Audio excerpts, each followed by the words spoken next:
সন্ধেবেলা খালাসিটোলায় গেলেই আমার দেখা হয় অ্যালিস্টার ম্যাকলিনের সঙ্গে।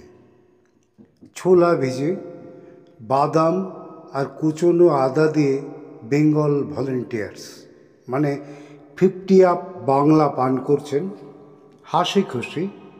আর 5টা আসলি সাহেবের মতোই তার চোখ মুখ লাল, বেশ ফর্সা তিনি।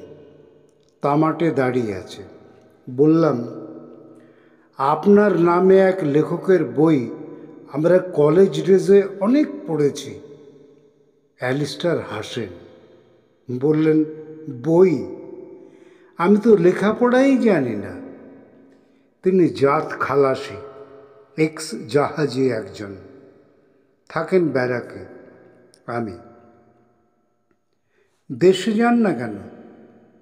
অ্যালি, এখন কলকাতা মানে ইন্ডিয়ায় আমার দেশ, বেশ সস্তা। অ্যালির ছেলে খিদিরপুর ফ্যান্সি বাজারে ইলেকট্রনিক্স মালপত্র বেচে।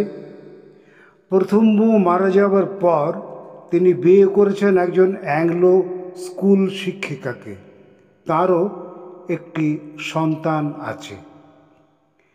বাংলা মদ পান করতে করতে, জাতীয় সংহতি, অ্যালির সঙ্গে আমার গম্ভীর সমস্ত কথাবার্তা চলে।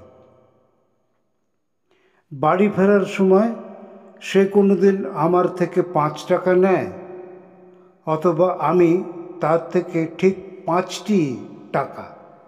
অ্যালি, তোমাদের শহর খুব সস্তা, 5 টাকায় দিব্যি বাড়ি ফেরা যায়। বলতে বলতে অ্যালিস্টার রুমালে মুখ মুছে। You Bengalis are great. Ally বিড়বিড় করে, মদ সস্তা, মেয়ে মানুষ পুরুষ মানুষ সস্তা, যাতায়াত সস্তা। কত সস্তায় লাঞ্চ বা ডিনার সেরে ফেলা যায়। শুধু ওই র্যালি ট্যালি করতে গিয়েই যা 2-1টা গান্ডু মারা যায়। ভিখিরিদের জন্য এখানে বাজার বসে, ভাবা যায়? কর্মজীবনের পর জমানো সামান্য পয়সায় এখানে কর্মহীনতায় দিব্যি চলে যায়। একটু কষ্ট সে তো সব দেশেই আছে বাবু।